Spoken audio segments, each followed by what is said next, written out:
안녕하세요. 김보영입니다. 세계적인 테너 루치아노 파바로티는 자신의 성공 비결은 한 의자를 선택한 것이다 라고 말했습니다. 어린 시절 그의 아버지는 이렇게 충고했다고 해요. 만일 네가 의자 2개에 한꺼번에 앉으려고 한다면 어떻게 되겠느냐고. 결국 그 사이로 떨어지고 말 것이다. 이렇게 말이죠. 2가지 이상의 목표를 모두 완벽하게 이루기에 인생은 너무 짧다고들 합니다. 내 능력을 최대한 펼칠 수 있는 한 번에 한 개의 의자 선택하는 지혜 실천해 보면 어떨까요? TV 도서관에 가다 오늘 순서 시작합니다.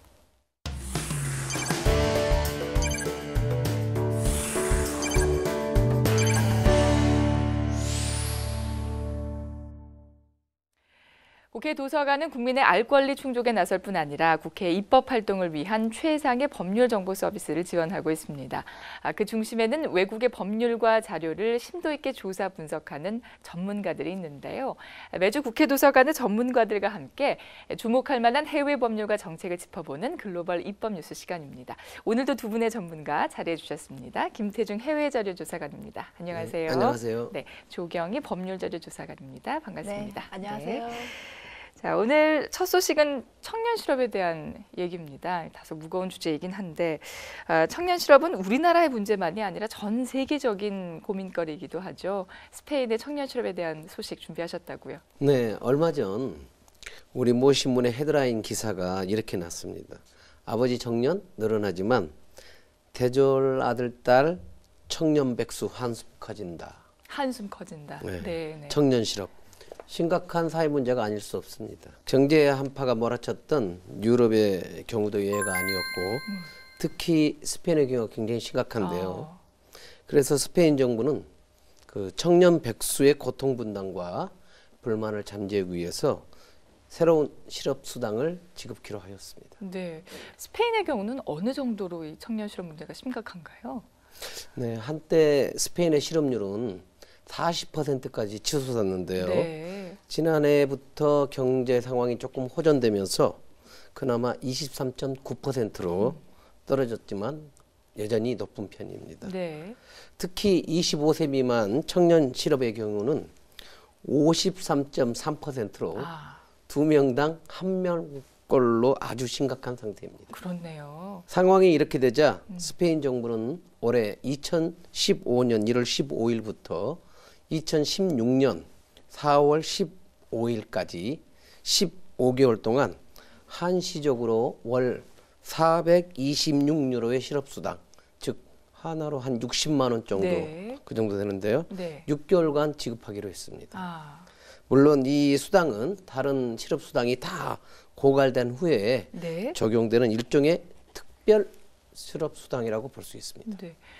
모든 실업자들에게만 해당되는 것은 아닐 텐데 그러면 이 특별 실업수당을 지급받기 위한 자격 요건은 어떻게 되나요? 네, 이제 청년 실업자들을 구제하기 위한 네. 특별 실업수당인데요. 다소 좀 복잡한 조건들이 붙긴 합니다. 네. 수당을 신청하려면 장기 실업자로 구직 활동을 현재 하고 있어야 됩니다. 네. 그리고 수당 신청 최소 6개월 전에 실직자 지원 제도인 프레파라, 프로디 등에서 지급하는 실업수당도 고갈되어야 합니다.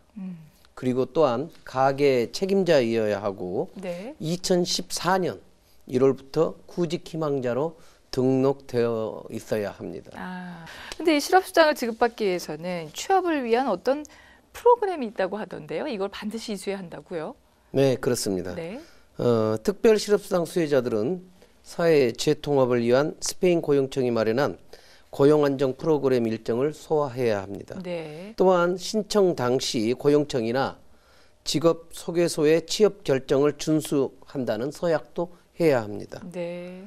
그래서 만약에 고용청이나 취업소개소에서 알선하는 취업을 거부하게 되면 네. 그리고 직업 훈련 과정을 거절하게 되면 퇴출될 수도 있습니다. 그렇군요. 그런데 이 특별 실업수당이 예산이 만만치 않을 것 같습니다. 네. 관련 예산이 어느 정도 되는지도 궁금하고 또 투자 대비 효과는 또 어느 정도 되는지요? 네, 정부는 이번 특별 특별 실업수당에 소요되는 비용을 10억에서 12억 유로로 잡고 있습니다. 네. 이번 조치로 정부는 실업자 보호지수가 7 내지 8% 정도 오를 것으로 예상하고 있으며 2015년 중반까지 그러니까 한 6월까지는 65%에 달해서 40만 명에서 45만 명 정도의 실업자들이 혜택을 볼 수 있을 거라고 전망하고 있습니다. 네, 네. 이처럼 스페인 정부는 경기 회복은 물론 실질 경제 성장을 목적으로 청년 실업 구제에 전력을 다하고 있다고 볼 수 있겠습니다. 네, 스페인의 청년 실업 구제 문제 아주 좋은 효과가 되었으면 좋겠습니다. 잘 들었습니다. 자, 다음은 조경희 조사관님께서 전해주실 순서입니다. 네. 최근 일본에서 빈집 대책 특별법이 제정이 됐다고요? 오랫동안 이 빈집으로 방치돼 있던 것들이 바로 사회적 문제가 되고 있다는 얘기인데 어떤 상황인지 소개부터 좀 해주세요. 네, 일반적으로 빈집을 생각하면요, 곧 쓰러질 것 같은 집, 또는 쓰레기로 덮인 집, 아니면 뭐 밤마다 덜커덩 으시시한 집을 생각할 수 있는데요. 으시시하죠. 네. 네, 네. 네, 일본에서는 5년마다 토지 및 주택에 관한 통계조사를 실시하고 있습니다. 네. 그런데 2014년 통계조사에서는요, 전국의 빈집이 63만 호가 늘어난 820만 호가 되었다는 것을 밝혔습니다. 네. 그리고 이러한 상황은 지방에서뿐만 아니라 아, 도시에서도 증가하고 있습니다. 지방뿐만 아니라 도시에서도 이 빈집이 증가한다고 하니까 좀 새로운데, 근데 왜 이렇게 일본에서 빈집이 늘어나고 있는 건가요? 네, 그 원인은 두 가지로 분석이 가능한데요. 네. 첫 번째는 인구 이동입니다. 지방에서 도시로, 그리고 도시 외곽에서 도시 내곽으로, 내부로 인구가 이동하고 있는 것이 한 가지 원인이고요. 다른 한 가지 원인은 주택 철거가 어려운 상황에 있다는 것입니다. 아, 이 또한 두 가지로 분석을 할 수 있는데요. 한 가지는 세금이 증가한다는 것입니다. 네. 좀 뜬금없는 이야기를 볼 수 있는데요. 그러니까 일본 지방세법에 따르면 그러니까 거주용으로 주택을 사용한 경우에는 고정자산세에 경감사유가 들어갑니다. 네, 네. 근데 만약에 철거한다면 이 경감사유가 없어지잖아요. 아, 그만큼 세금이 증가한다는 것입니다. 네. 네. 그러니까 집이 없어지면 세금이 더 증가하게 된다는 말씀이시네요. 네, 맞습니다. 네, 네. 예, 그리고 다른 한 가지는 건축 기준법과 관계되고 있는데요. 건축물에 인접한 도로가 관계돼서 네. 있는 경우에 그 건축물에 관계된 도로 넓이에 4m가 유지되어야 하는 규정이 있습니다. 그러니까 도로와 거리가 4m가 유지해야 된다 이 네, 말씀이신 거죠? 네, 맞습니다. 네, 네. 그런데 이 규정이 제정되기 전에 세워진 집에 대해서는 이 규정이 적용되지 않는데요. 네. 만일 오래된 빈집을 철거하게 되면 이 규정을 준수해야 됩니다. 아, 만약에 그 집주인이 뭐 별다로 이 집을 갖다가 철거한 다음에 네. 그 운영 계획이 있지 않는 한은 네, 이 네. 집을 철거하는 걸 주저하게 되는 거죠. 그렇군요. 그래서 이렇게 빈집 문제를 해소하기 위해서 일본의 이 지방자치단체에서는 조례를 제정한 것도 있다고 하던데요. 네, 그렇습니다. 일본 지방자치단체 중에서 약 20%가 빈집에 관한 조례를 두고 있습니다. 네. 그리고 조례에 있어서는 강제 철거를 규정하고 있는 곳도 있고요. 그리고 이 철거에 대한 지원 비용에 관한 규정을 두고 있는 것도 있습니다. 네, 네.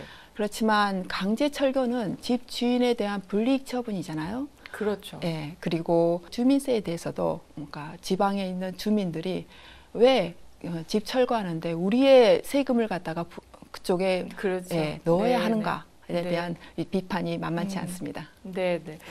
그래서 이 주민세로 철거 비용을 대신하는 것에 대해서 일본 국민들이 반발한다 이제 이런 네, 그렇습니다. 말씀이신데, 그래서 이제 이번에 빈집대책 특별법을 제정한 것이로군요. 근데 이 빈집대책 특별법 내용 좀 자세하게 소개해 주실까요? 네, 일본은 빈집을 일반 빈집 그리고 조금 전에 말씀했던 그 좀 쓰러질 것 같은 위험성을 내재한 특별 빈집으로 분류해서 구분하고 있습니다. 네. 특정 빈집에 대해서는 강제로 철거할 수 있는 규정도 두고 있고요. 그리고 철거하도록 공고하거나 명령할 수 있는 규정도 두고 있습니다. 네. 그뿐만 아니라 국가에서는 이 빈집 방지를 위한 대책을 수립해야 되고, 그리고 이 관련된 데이터베이스를 구축해야 될 뿐만 아니라 지방자치단체가 이 빈집에 대해서 효율적으로 업무를 수행할 수 있도록 지방교부금을 확충하도록 규정하고 있습니다. 네, 네. 이번 일본의 빈집대책 우리에게 주는 시사점은 어떤 것들이 있을까요? 네, 저희의 경우에도 전남 고흥군에서 빈집에 관한 데이터베이스를 구축하고 있고요. 네. 그리고 부산의 비롯한 몇몇 지방자치단체에서 이 빈집에 관한 규정을 두고 있는데요. 일본도 마찬가지로 지방자치단체에서 조례를 두고 있는 경우가 있습니다. 네, 네. 그럼에도 불구하고 빈집 증가를 막을 수가 없었기 때문에 이번처럼 법을 제정하게 되었는데요. 일본의 이 빈집 대책 특별법은 그러니까 빈집에 대한 상황을 갖다가 자세하게 분석한 다음에 그에 관한 정보 수집 그리고 방지 대책 뿐만 아니라 재정적인 지원 그리고 벌칙까지 두고 있다는 점에서 우리가 참고할 수 있는 여러 가지 정보를 제시하고 있습니다. 네, 네. 자, 일본의 빈집 대책 특별법 소식 잘 들었습니다. 감사합니다. 자, 다음은 네, 남미로 넘어가 보겠습니다. 칠레에 관한 소식 김태중 조사관님 준비하셨는데 칠레 하면은 중남미 국가에서는 그래도 비교적 소득이 높은 국가에 속하지 않습니까? 그런데 최근 빈곤층이 또 꾸준히 감소 중이라는 소식이네요. 네, 유엔 산하에 있는 라틴 아메리카 카리브 경제위원회, 이른바 세팔이라고 하는데요. 네, 네. 이 세팔 분석에 의하면 칠레는 지속적으로 빈곤층이 감소하고 있는 국가 중에 하나라고 손꼽았습니다. 네. 그러면서도 지금은 칠레 정부가 공공정책을 통해 계층 간 불평등을 해소하는 데 네. 관심을 가져야 한다고 분석하고 소득 재분배 정책의 강화를 공고하고 있습니다. 네, 네. 칠레의 경우 빈곤층이 11%에서 7.8%로 감소했고 네. 극빈층 역시 3.1%에서 2.5%로 감소해 경제 수준은 높은 편에 속하지만 부의 재분배가 고루 이루어지지 않아 경제적 양극화가 심화되고 있기 때문입니다. 네. 우리나라 역시 경제적 양극화 문제 사실 심각한 고민거리거든요. 그런데 칠레의 경우에는 양극화가 어느 정도 심각한 수준인가요? 네, 칠레는 OECD 국가 중에 양극화가 가장 심한 국가 중에 하나로 상류층 10%의 소득 수준이 하류층 10%의 소득 평균 소득에 비해 27배나 높은 걸로 나타났습니다. 네.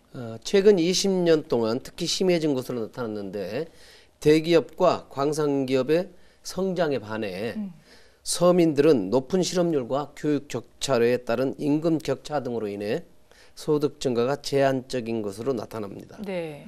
그래서 최근 칠레 국세청이 발표한 소득세 납부 현황을 살펴보면 월 소득액이 약 $1,000 이하 납부자가 전체의 87%에 달하는 걸로 나타났습니다. 그렇군요. 사실 부의 재분배 쉽지 않은 과제이거든요. 근데 구체적으로 어떤 정책을 통해서 이 부의 재분배가 가능해질 수 있을까요? 세팔은 조세 개혁을 통해 부의 재분배를 실현할 때라고 분석했습니다. 네.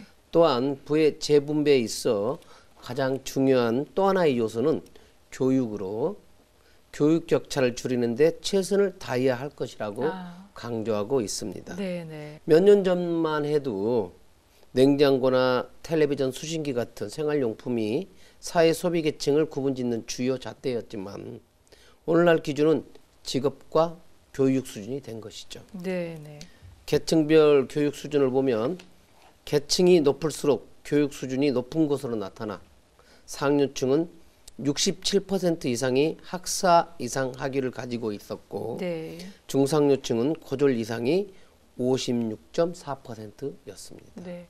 지금 말씀하신 어떤 부의 편중 현상이랄까요? 이런 것들은 사실 칠레뿐만이 아니라 전 세계적으로도 마찬가지인 현상인데 그래도 칠레는 이 빈곤 퇴치에 성공했다라는 점을 좀 주목해야 되지 않을까 싶습니다.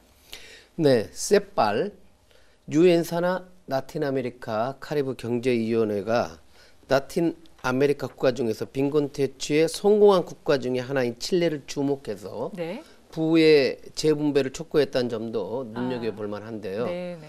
칠레는 넓은 국토에 비해 상대적으로 적은 인구, 2013년 통계로 1,750만 명 정도인데요. 그리고 높은 교육 수준, 그리고 비교적 효율적인 시스템을 갖추고 있기 때문에 새로운 정책과 제도의 시금석 국가라는 점도 무관하지 않습니다. 네, 네. 자, 칠레 소득 재분배 정책 향방 주목해 봐야 할 것 같습니다. 자, 마지막으로 일본의 농업 개혁 소식 나와 있습니다. 요즘에 일본에서 이 농업 개혁 문제로 떠들썩하다고요? 자세히 좀 말씀해 주시죠. 일본에서는 환태평양 경제 동반자 협정 TPP를 염두에 두고 네. 농업 개혁을 서두르고 있습니다. 일본 정부에서는 농업을 둘러싸고 있는 여러 가지 규제들이 농업 경쟁력을 떨어뜨리고 있다고 판단하고 있습니다.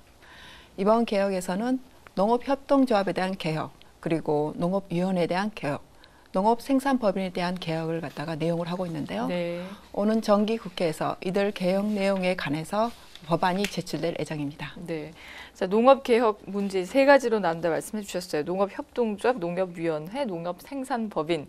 좀 복잡한데 먼저 농업협동조합에 대한 개혁부터 좀 짚어주시죠. 일본 농업협동조합의 정점에 위치하고 있는 전국 농업중앙회, 일본말로 제2의 전중인데요. 네. 이 전중을 향후 3년 이내, 그리고 지역 중앙회를 향후 5년 이내에 일반 사단 범위화할 예정입니다. 네, 네, 네. 이렇게 일반 사단 범위화하고 있으면 전국 농협중앙회가 갖고 있던 지역 농협에 대한 지도와 그리고 감독권이 없어지게 되는데요. 네. 그렇게 되면 지역 농협은 본격적으로 자유 경쟁 체제에 돌입하게 됩니다. 그리고 농축산물 유통 분야도 관련하고 있는 전국 농업 연합회, 일본말로 해서 JR 전농인데요. 이 전농도 주식회사할 예정입니다. 네, 네. 사단법인화하면서 또 주식회사화하면서 자유경쟁 구조를 통한 경쟁력 향상에 초점을 맞추고 있다 이렇게 볼 수 있을 텐데, 네. 자, 다음으로 농업위원회에 대한 개혁 얘기도 좀 짚어볼게요. 농업위원회 어떤 조직이고 또 어떻게 개혁을 추진할 예정인지요? 네, 농업위원회는 일본의 가장 작은 지방 행정구역인 시정촌에 설치한 위원회입니다. 네. 이 위원회의 업무는요, 농지를 갖다가 원활하게 조정하는 업무를 담당하고 있습니다. 문제는 이 농지 조정이 별다른 성과를 보이고 있지 않기 때문에 문제가 되고 있는데요. 네. 이에 따라서 이번 개혁 내용으로서 농업위원회 선출 방법을 개선하고자 하고요.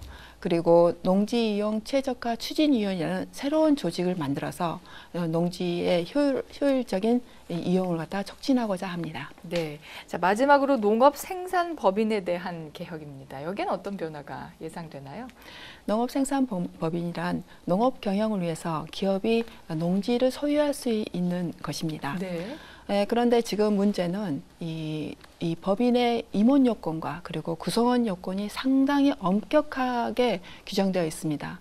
따라서 기업들이 이 농지를 소유할 수 없는 구조에 있는데요. 네. 이번 개혁에서는 이런 임원 요건과 그리고 구성원 요건을 갖다가 완화시킬 계획입니다. 네, 네. 자, 일본의 농업 개혁 소식 우리도 주목해야 할 내용이 아니었나 싶습니다. 자, 오늘도 세계 각국의 다양한 법률과 정책들 짚어봤는데요. 수고해주신 조경희, 김태중 두 분 조사관님 수고하셨습니다. 감사합니다. 네, 감사합니다. 감사합니다. 다음은 국회의원이 추천하는 책 이야기 국회의원 서재입니다. 화면으로 만나보시죠.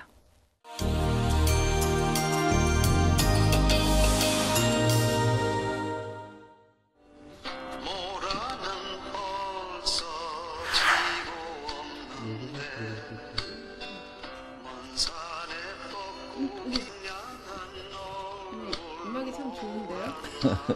책을 읽는 그 부담을 완화시켜주니까 음악이 편해요. 학습하듯이 공부하는 게 아니니까 돌아보면서 책을 읽는 거니까 음악이 책 읽는 걸 편하게 해줘요. 잠시 끄겠습니다. 네. 국회 도서관 이용 최우 우수 의원 두 번이나 선정. 있네 진짜 여기. 네? 여기 있구나. 예. 진짜 있네. 아 우수 국회. 아 이건 입법우수고. 여기 있네. 자 국회 진짜 도서관 있네. 최우 두번 받으셨어요? 아 이거 매년 받아야 되는데 왜 두 번밖에 못 받았지? 대출을 하는데 그러니까 몇 건을 대출해 가냐 갖고 아마 따지는 것 같아요. 독후감을 써내라고 하지는 않으니까 국회에서. 근데 우리 방은 이제 제가 책을 빌리지 않으면 다른 친구들이 별로 안 빌리는 것 같아요. 그러니까 순수하게 제가 빌린 것.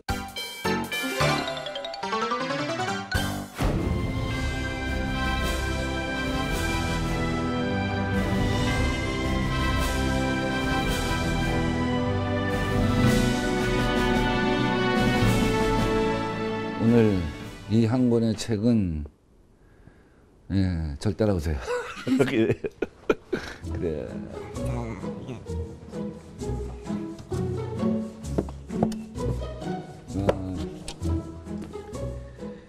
세계가 일본된다. 세계가 다 모두 일본화된다. 일본처럼 된다. 희망이 없는 국가, 아주 어둡고 긴 터널을 4반세기 동안 지나고 있으면서도 탈출구를 못 찾고 있는 일본처럼 세계의 모든 국가가 될 것이다. 저는 이제 분석은 가장 비관적인 요소를 포함해서, 태도는 가장 낙관적인 자세로, 이게 제가 일을 할 때 원칙입니다. 그래서 이 책은 한국 경제와 세계 경제에 대해서 가장 비관적인 시나리오를 포함하고 있는데, 그만큼 우리한테 주는 경각심, 이게 강하기 때문에 일본과 같은 길을 가지 않기 위해서는 비상한 자세로 우리가 임해야 한다 하는 차원에서 어렵지만 이 책을 추천하는 바입니다.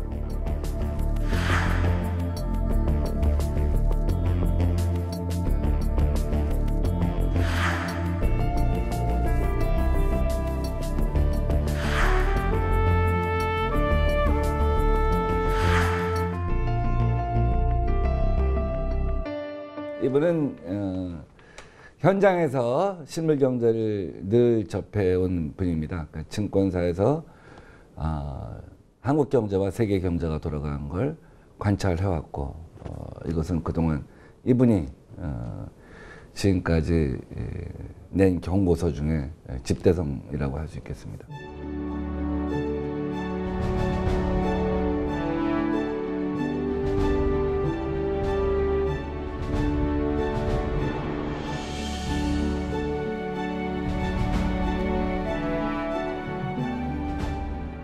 일본은 지난 25년 동안 아주 길고 긴 불황의 터널을 지나고 있습니다.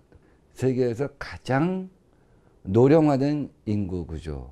청년들은 일자리가 없고 희망을 갖지 않고, 그리고 옆에서 누가 죽어도 쳐다보지 않는 고독사가 늘고 있습니다. 이런 불안 속에서 사회를 갖다가 단결시키려고 하는 우경화, 국수주의화, 일본의 의식구조를 지배하고 있는 것이죠. 그런 가운데 누구도 일본 사회 문제에 대해서 직접적으로 개입하지 않는, 남일 보듯이 하는 극장화 현상이 벌어지고 있습니다. 일본 사람들은 이제 일본의 미래는 없다고 합니다. 세계의 모든 국가들이 일본처럼 같은 길을 가고 있다는 그런 경고입니다.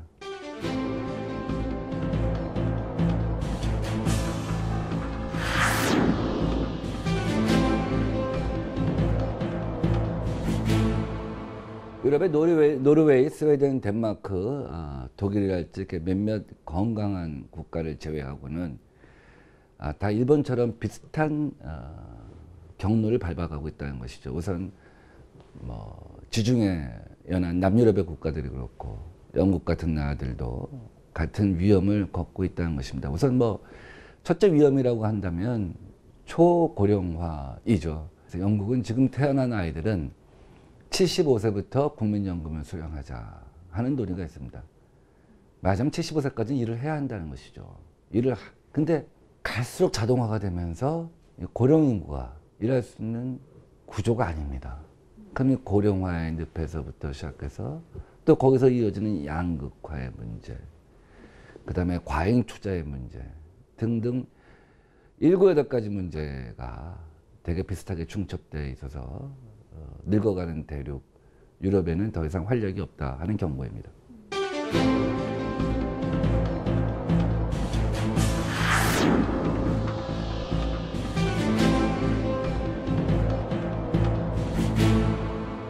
중국은 우선 환경의 경고가 가장 심각하다는 것이죠.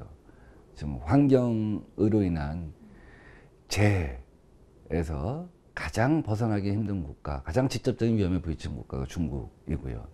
다음 두 번째는 중국은 이제 과잉 투자, 특히 공기업을 통한 과잉 투자가 굉장히 심각한 문제입니다. 그러다 보니까 내수 시장이 이제 한계에 도달해 있는 것이죠. 그래서 중국도 주변 환경이 녹록지가 않다 하는 경고입니다.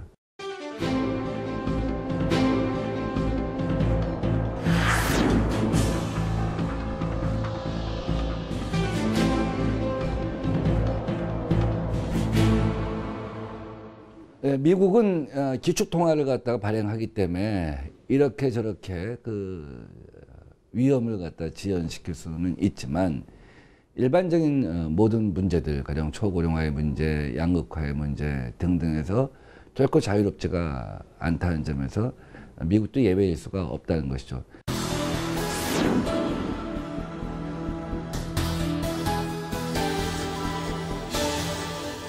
이 저자는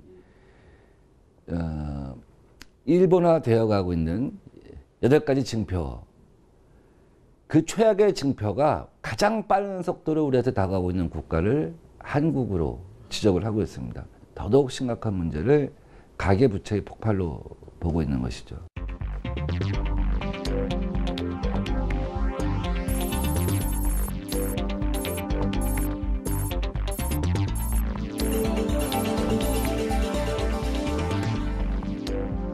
저자는 세계 모든 국가가 일본화되는 길을 어떻게 막을 것인가에 대해서는 답을 주지 않고 있어요. 다만 한국 경제가 분야별로 가질 수 있는 처방전에 대해서 얘기를 하고 있습니다. 그런데 제가 근본적으로 답을 주고 싶어 하는 것은 저는 오히려 저자의 뭐 근본적인 문제의식이기도 하겠습니다만 경제를 어떻게 혁신 경제를 바꿀 것인가, 어떻게 새로운 창업 경제를 만들 것인가 하는 경제의 체질 개선이 중요하다고 주장하는 겁니다.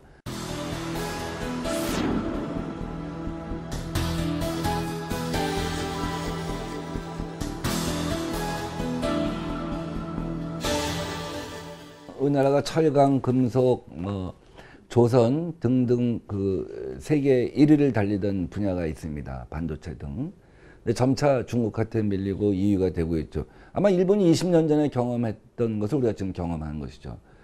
일본은 당시에 조선이랄지 철강이랄지 반도체 등에서 세계 1위였는데 우리가 그 자리를 뺏었습니다. 지금 중국이 다시 우리 그 자리를 갖다 넘보고 있어요. 의료산업도 마찬가지죠. 가령 쉽게 얘기하면 우리가 동대문 시장에서 만들고 있는 의류, 이거는 고가는 아니잖아요. 그렇죠? 중저가이기 때문에 러시아에서도 사러 오고 동남아에서도 사러 오는 거 아닙니까? 보따리 장수까지 오고. 근데 결국은 그 기술력과 그 창의력, 그 디자인을 갖고 이제는 고가 상품에 도전해서 차별화해야 한다는 거죠. 어차피 중국이 10,000원짜리, 20,000원짜리 옷은 엄청나게 잘 만들 수가 있어요. 그래서 아무리 디자인을 차별화해도 중국의 저가 경쟁을 갖다가 이겨낼 방법은 없다는 것이죠. 그래서 차별화된 그런 고가 브랜드를 만드는 것이 살 길이다. 이렇게 해갖고 한 12개 산업 분야별로 처방전을 제시하고 있습니다.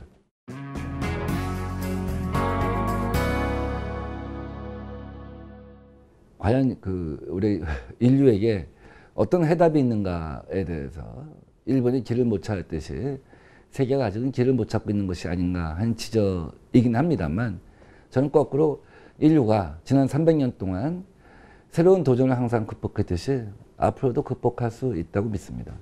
외형적인 수치만 관리하면 된다 하는 생각에서 벗어나라는 것이 이 책의 지적입니다.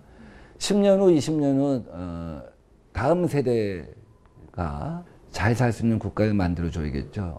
지금 우리가 갖고 있는 성적표 절반도 안 되는 성적표를 갖다가 다음 세대에 넘겨주지 않기 위해서는 정치인들이 기본적으로 단기 처방의 유혹에서 벗어나야 되고 또 기업들도 보다 근본적인 도전과 모험에 대해서 회피하지 말아야 한다고 봅니다.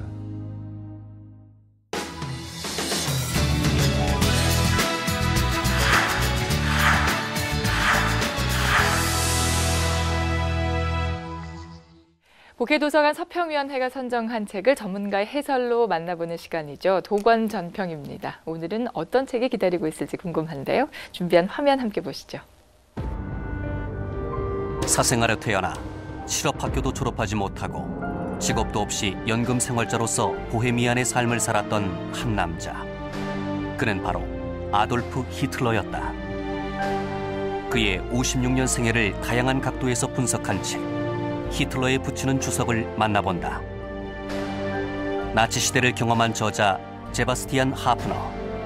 그가 분석한 히틀러의 삶은 어떤 모습일까? 1930년대 경제 기적을 일으키며 종교 수준의 독재를 구축한 히틀러.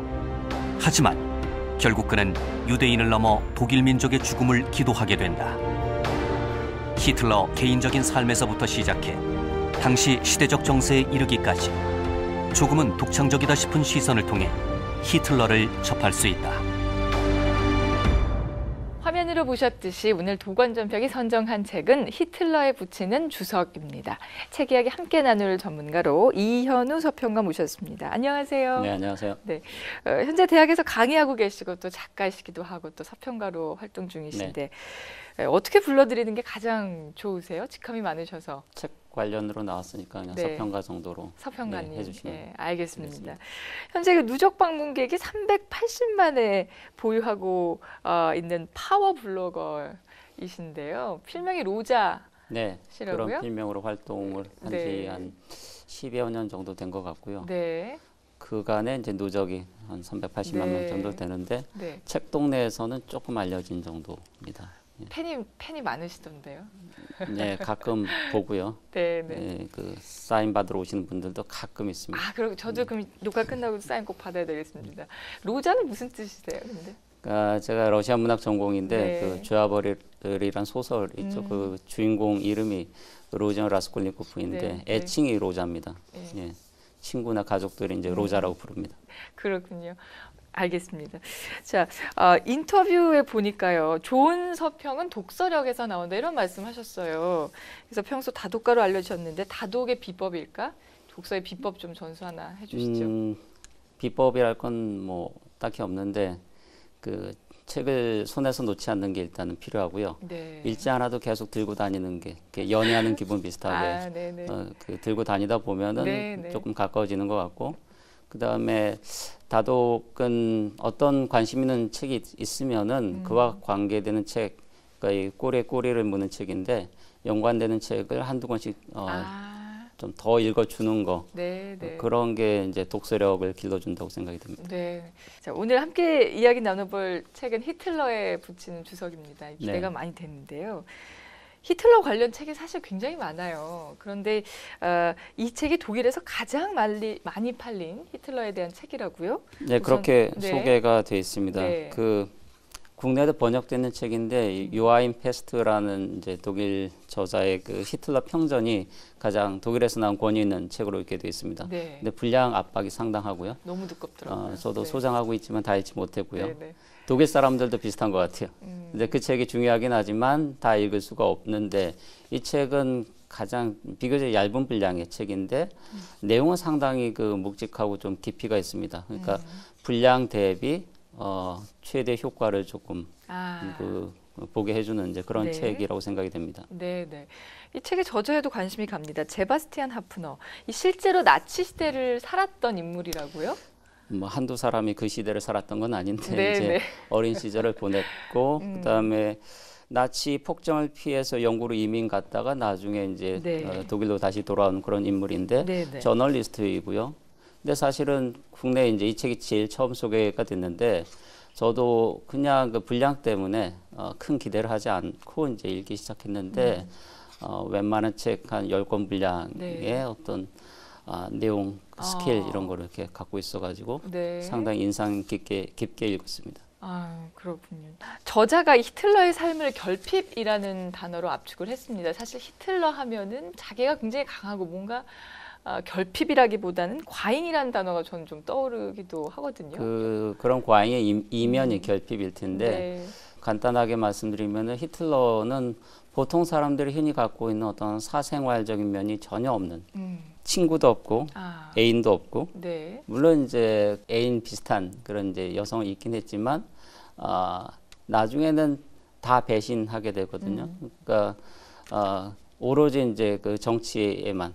근데 정치인도 아니었는데 네. 자기 자신의 광적인 어떤 생각, 히틀러의 그 잘 이해되지 않는 어떤 면들을 이제 자세히 해명, 분석해 나가고 있는데 그런 면에서 이제 저자가 좀 설득력 있는 주장들을 이렇게 펼치고 있습니다. 네. 그 중에 하나가 이제 그의 이상한 행동들의 그 기원에 뭐가 있는가, 그의 어떤 결핍이 있다. 그게 다른 혁명가들 혹은 이제 역사적 인물들과의 차이점이라고 얘기하고 있는데, 네. 나폴레옹이군 혹은 20세기 동시대 인물들 가운데서도 스탈린도 있고 마오쩌둥도 있고 뭐 연애 스캔들들도 다 있고 하거든요. 그렇죠. 근데 네. 그 히틀러만 그런 게 다 빠져 있습니다. 그러니까 이게 한 가지 교훈이 될 수도 있는데 그런 거 없는 사람들을 경계해야 됩니다. 특히 이제 그런가요? 정치를 하려고 하는 사람들이라면 위험한 발언이실 수도 있는데 그렇군요. 예, 여튼 이런 어떤 인간적인 정서가 결핍된 그런 네. 사람이 히틀러가 아닌가 싶은데, 근데 이게 히틀러가 처음부터 정치인을 꿈꿨던 것이 아니라 애초에 꿈이 화가였다고 하죠. 예술가를 네. 꿈꾸게 됐는데 네. 사실 그런 인물들이 더 있습니다. 그러니까 예술가를 하다가 이제 정치인이나 이 혁명가를 전향한 경우에 스탈린 같은 경우에도 그렇게 그랬고요. 아, 그러니까 그렇군요. 정치라는 장에서 네. 어떤 예술적인 작업을 혹은 이 기획을 이렇게 구현해 보고자 했던 인물들. 아, 단적으로 이제 로마 시대 네로 같은 인물이 있었잖아요. 그 로마 시내를 다 불태우고 그 아름다움을 이렇게 네. 장관을 즐기려고 했던 네, 네, 것들. 네. 그러니까 예술이 정치화되게 되면은 그게 이런 어떤 굉장히 끔찍한 결과들을 낳는 경우들이 많습니다. 뭐 그런 분석도 일면 일리가 네. 있는 얘기인 것 같습니다. 여튼 이렇게 많은 결핍을 지녔던 인물 히틀러 결국 정치가가 되는데, 저자가 그의 본능을 독수리와 콘도르에 비해서 이야기를 했어요. 독수리의 시력보다 콘도르의 후각에 비할 만하다. 이제 콘도르는 굉장히 후각이 예민한 독수리잖아요. 독일인들이 왜 그렇게 압도적으로 히틀러를 지지하게 됐던가? 그것도 네. 아주 단기간에 네. 정치인으로 전향한 다음에 10년간은 사실은 별로 이렇게 존재감이 없었던 그런 인물이었는데 네. 이제 1930년대 접어들면서부터 히틀러에게 성공 시대가 시작됩니다. 국내적으로는 이제 당시 600만 명의 실업자가 독일에서 있었다고 합니다. 그러니까 경제적, 사회적 불만이 고조돼 있었는데 네. 그거를 일거에 다 해결하게 됩니다. 히틀러가. 그러니까 저자가 공정하게 히틀러의 공적인 모범, 그러니까 어떤 성공을 거두었고 하는 데에 대해서 네. 아주 객관적으로 이렇게 지적해주고 있습니다. 네. 그다음에 근데 그 이면도 있는데 그 성공 신화에 가려진 이면은 뭐냐면은 그 히틀러의 능력이 그런 성공을 가능하게 했다기보다는 정황적으로 당시에는 보이지 않았지만 지금 이제 돌이켜 보건대 어떤 성공의 비결들이 있어요. 외교적인 성공들도 그렇고. 네. 바이마르 공화국이 붕괴하고 그다음에 히틀러식의 이제 나치가 득세하게 되는데 히틀러가 공격해가지고 바이마르 공화국을 파괴한 게 아니라 그 전에 거의 파괴돼 있었어요. 그러니까 거의 와해된 상태였는데 마지막에 하나 얹은 무너뜨린 거죠. 네. 네, 그런 역할을 네. 히틀러가 한 걸로 네. 이렇게 분석하고 있습니다. 네. 저자는 그가 일으킨 유례없는 참극이 유대인 학살이라든지 이런 것들이 실은 히틀러의 편집증과 망상에서 비롯됐다 이렇게 분석을 하고 있는데요. 이 얘기에 대해서 좀 나눠볼까요? 이제 나치를 우리는 한때 이제 국가사회주의라고 번역을 했었거든요. 그건 정확하지 않고 이제 민족사회주의고 네. 민족주의하고 이렇게 사회주의를 이렇게 결합시킨 겁니다. 저자의 독특한 시각이기도 한데 같은 파시스트라 하더라도 무솔리니하고는 다르고 네네. 비교하자면 레닌이나 스탈린에 네네. 더 가까운 인물로 이렇게 봅니다. 이 히틀러를. 그다음에 또 한 가지는 이제 반유대주의인데 민족주의하고 반유대주의하고 이 히틀러의 어떤 생각 내에서 세계관 내에서 잘 조화를 이루지 못하고 있습니다. 그러니까 그 점에 대한 분석도 이 책에서 흥미로운 부분인데 네. 민족주의적 관점에서는 모든 민족들이 서로 이렇게 갈등, 경쟁 관계에 이렇게 놓여 있어요. 근데 반유대주의에 대해서는 어떤 하나의 연합 전선을 이렇게 구축해야 됩니다. 그러니까 모든 백인 민족들이 단결해가지고 유대 민족을 이렇게 절멸시켜야 돼요. 네. 그러니까 이게 두 가지가 약간 핀트가 조금 잘 맞지 않습니다. 이 점에 대해서 조금 이해가 있어야지만이 이 2차 세계대전 이후에 이 히틀러의 이제 말기에 이해할 수 없는 어떤 행동들, 그러니까 자기 파멸적인 그런 이제 선택들을 하게 되는데 네. 그 점을 조금 이해할 수 있게 됩니다. 편집증이나 망상이라고만 부르면은 이제 많은 부분을 조금 못 볼 수가 있는데 네. 히틀러가 가지고 있었던 그 어떤 세계관, 나름대로 그 일관성 있게 견지하고자 했던 어떤 세계관이 있고 그 내부에 그 세계관 내부에 어떤 모순이 있고 그런 것들이 어떤 결과들을 낳게 되는가 이걸 조금 봐야 된다고 이렇게 저자는 보고 있습니다. 네.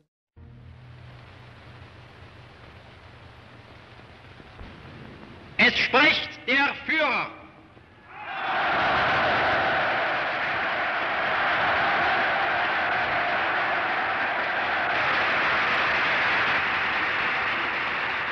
Als unsere Partei gerade 7 Mann hoch war, sprach sie schon 2 Grundsätze aus. Erstens, sie wollte eine wahrhaftige Weltanschauungspartei sein.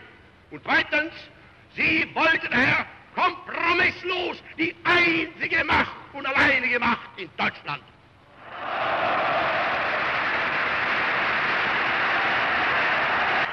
Das deutsche Volk ist glücklich in dem Bewusstsein, dass die ewige Flucht der Erscheinungen nunmehr endgültig abgelöst wurde von einem ruhenden Pol.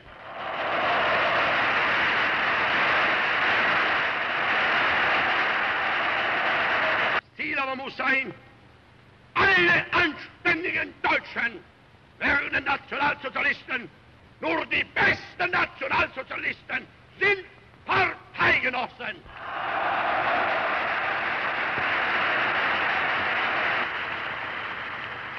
Und deshalb innerlich nicht zu uns gehört.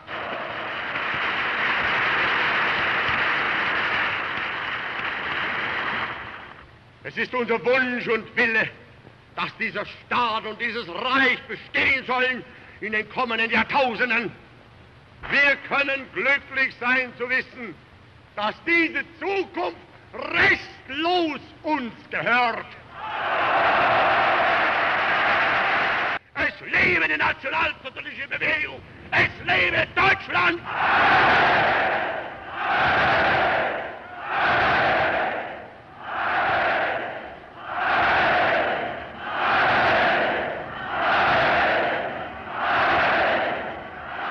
책에 보면 또 히틀러를 나폴레옹과 비교한 부분도 나와요. 역사적으로 보면 히틀러는 독재자라기보다는 범죄자다 이렇게 얘기하고 있는데 이 부분에 어떻게 생각하세요? 공감하시나요? 그러니까 나폴레옹이나 히틀러나 이제 유럽을 전장으로 만든 그런 인물들이긴 한데 용서되지 않는 부분들이 있습니다. 그게 이제 히틀러의 그 범죄이고 많은 부분 전쟁과 무관한 이제 학살, 그 유대인 대학살은 전체 일부이고요. 뭐 많은 그 학살자 수에 있어서는 그 유례 없긴 하지만 따라올 자가 없네요. 한 600만 명 정도가 아이고. 이제 희생된 걸로 되어 있기 때문에 네. 폴란드에서도 한 200만. 그러니까 이제 유대인을 포함해서 유대인이 이제 상당수였는데 러시아에서는 그 동부 전선이 사실 2차 세계 대전 때 가장 큰 피해를 이렇게 낳았던 이제 전선인데 러시아 쪽 주장으로는 2천만 명이 희생됩니다. 2천만 명이요? 예.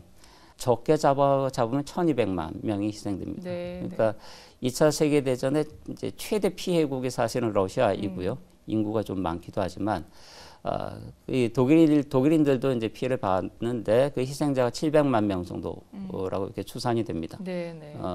그러니까 러시아 다음으로는 사실 이제 독일이 가장 많은 희생을 이렇게 치르게 됐는데 네. 이런 것들이 이제 히틀러의 어떤 죄라고 이렇게 할 수 있겠죠. 히틀러를 범죄자로 볼 수 있는 네. 어떤 증거 이렇게 얘기하시는 거죠. 책의 이게 마지막 부분을 보면은 저자가 가장 큰 피해자가 독일이다 이렇게 이야기를 하고 있거든요. 그 이유는 무엇일까요?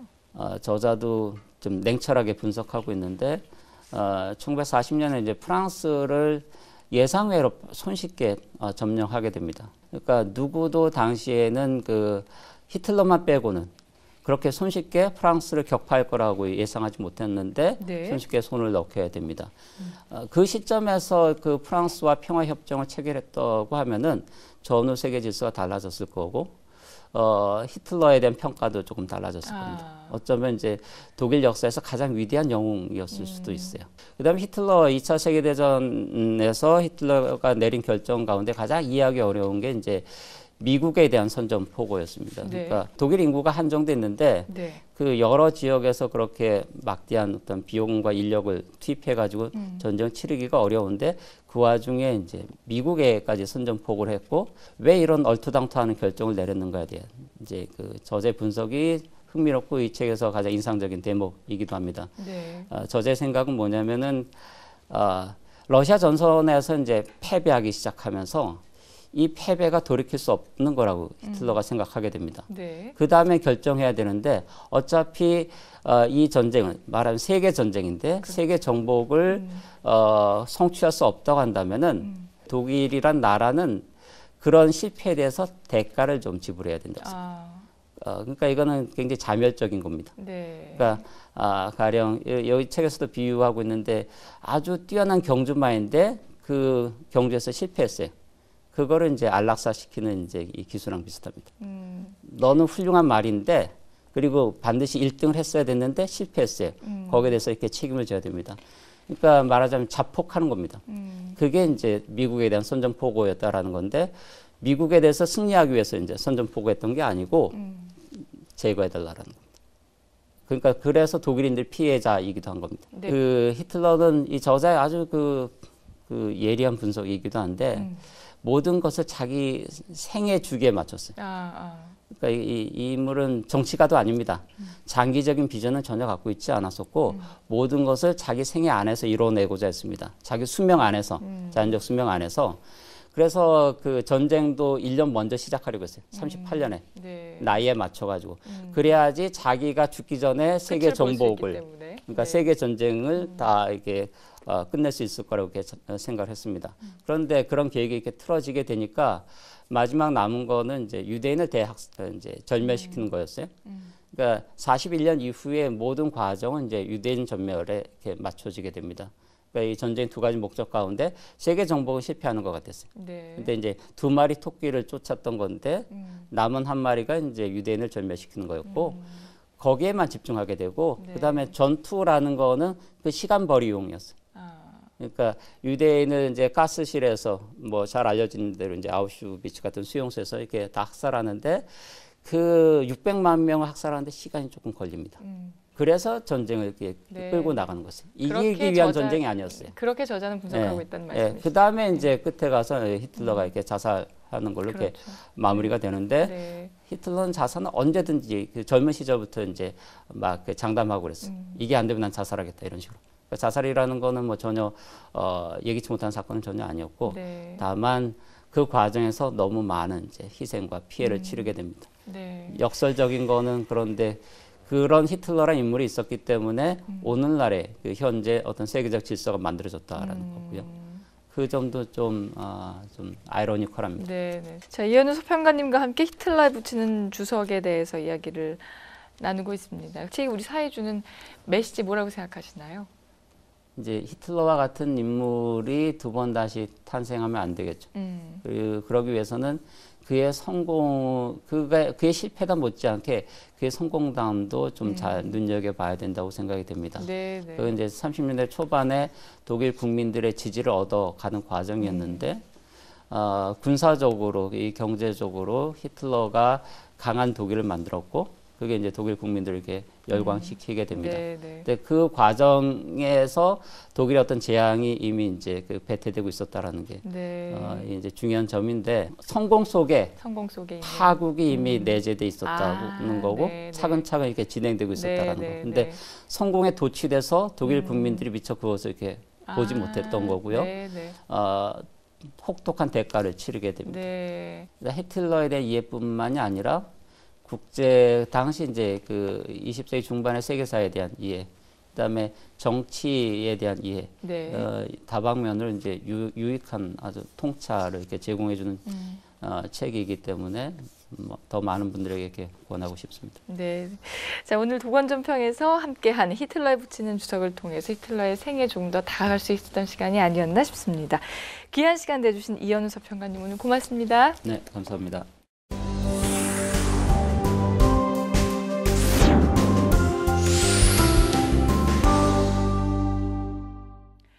한 주간의 새로 나온 책들과 화제의 책들 만나보는 신간 산책 시간입니다. 오늘도 국회 도서관이 엄선한 다채로운 신간들이 준비되어 있는데요. 함께 보실까요? 정치 불신의 시대, 국내 1호 데이터 정치평론가 최강웅 박사가 한국 정치의 문제점을 짚어보고 그 해결 방안을 제시합니다. 첫 번째 신간, 바보 선거를 소개합니다. 대통령 선거부터 국회의원 총선거, 그리고 각종 재보궐선거까지 유권자들은 저마다의 이유를 가지고 투표를 하는데요. 과연 우리는 올바른 선택을 하고 있을까요? 이러한 의문에서 출발한 이 책은 우리가 그동안 바보 선거를 했다고 단언합니다. 지난 25년간 청와대와 국회, 지방의회 등에서 몸담아온 저자는 수많은 데이터 분석을 통해 그 근거를 제시하고 있는데요. 바보 선거가 되어버린 한국 정치의 어두운 단면을 파헤치고 이에 대한 새로운 대안을 제시합니다. 영국의 국립도서관 자문위원과 편집자가 함께 쓴 신간이 주목을 끕니다. 100권의 책을 통해 인류의 지식사를 돌이켜본 책, 이것이 책이다를 소개합니다. 디지털 시대, 전자책의 등장과 함께 종이책의 종말을 우려하는 목소리가 높은 상황. 이 책은 종이책은 절대 사라지지 않는다고 단언합니다. 이 주장을 뒷받침하기 위해 인류 역사상 가장 주목할 만한 책 100권을 선정했는데요. 개코 원숭이 뼈에 새긴 선사시대의 책부터 금박 실리콘에 담긴 성서와 예술품으로 승화된 축구공책까지 시대를 넘나드는 100권의 책을 총망라하고 있는데요. 책이 인류의 역사와 문화에 얼마나 막대한 영향을 끼쳤는지 한눈에 알아볼 수 있습니다. 우리는 종교에 대해 얼마나 알고 있을까요? 종교에 관한 잘못된 믿음과 오해들을 일깨워주는 책, 신자들도 모르는 종교에 관한 50가지 오해를 소개합니다. 이 책은 전 세계에 만연하고 있는 여러 종교에 대한 통념들을 하나하나 되짚어 봅니다. 유대교와 기독교, 이슬람교뿐 아니라 서양과 동양의 종교, 비신자에 얽힌 오해에 이르기까지 종교에 관한 그릇된 통념을 50가지로 나누어 설명하는데요. 코란이 여성 학대를 부추긴다, 힌두교가 카스트 제도를 조장한다 등 종교에 대한 다양한 통념에 의문을 제기해 독자들의 흥미를 돋웁니다. 두 종교학자의 인문학적 통찰은 그동안 우리가 제대로 알고 있다고 생각해온 것들이 얼마나 많이 잘못됐는지를 알려줍니다. 편안한 글로 많은 사랑을 받았던 작가 고 박완서, 그녀의 맏딸 호원숙 씨가 엄마와의 추억을 한 권의 책으로 펴냈습니다. 엄마는 아직도 여전히를 소개합니다. 누구보다 가까이에서 고 박완서 씨의 문학을 함께해온 사람, 바로 그녀의 맏딸 호원숙 씨입니다. 그녀는 이 책을 통해 모녀의 평범하고도 소소했던 일상은 물론 떠나버린 뒤의 이야기들을 담담하게 풀어내고 있는데요. 특히 오래전 아이를 낳을 때 직접 산파 역할을 해주던 고 박완서 씨를 회고하는 장면에는 엄마에 대한 진정한 존경의 마음이 담겼습니다. 책의 중간중간 삽입되어 있는 박완서와 딸들의 오래된 흑백 사진은 가족의 애틋한 정과 사랑이 얼마나 단단한지를 느낄 수 있습니다. 힘이 없고 가난하다는 이유로 최소한의 인권조차 보호받지 못하는 사람들, 저개발국의 빈곤과 폭력의 실상을 고발한 책, 폭력국가를 소개합니다. 해마다 500만 명이 폭력으로 인해 집을 빼앗기고 전 세계 3천만 명이 불법적인 노예 상태로 착취를 당하고 있습니다. 1997년부터 이러한 폭력 피해자들을 구해온 국제인권단체 인터내셔널 저스티스 미션 IJM. 이곳의 설립자인 저자는 저개발국의 공공사법제도를 추진하고 생명을 위협받는 빈민을 경찰과의 협력을 통해 구조해왔습니다. 이 책은 이들의 활동과 경험을 바탕으로 저개발국의 무법 실태를 고발하는데요. 저자는 지구촌 모두가 이 문제에 관심을 가져야 끔찍한 폭력과 절대 빈곤을 이겨낼 수 있을 것이라 역설합니다. 책은 한 권 한 권이 하나의 세계다. 신 윌리엄 월스워스의 말입니다. 오늘 저희가 소개해드린 책들과 함께 새로운 낯선 세계, 가슴 떨리는 또 다른 세계로 떠날 수 있는 특권을 마음껏 누려보시면 어떨까요? 저희는 다음 주 시간에 다시 돌아오겠습니다. 고맙습니다. Saw the world turning in my sheets, and once again I cannot sleep. Walk out the door and up the street, look at the stars beneath my feet. Remember rights that I did wrong, so here I go. Hello, hello. There is no place I cannot go. My mind is muddy, but my heart is heavy, does it show? I lose the track that loses me.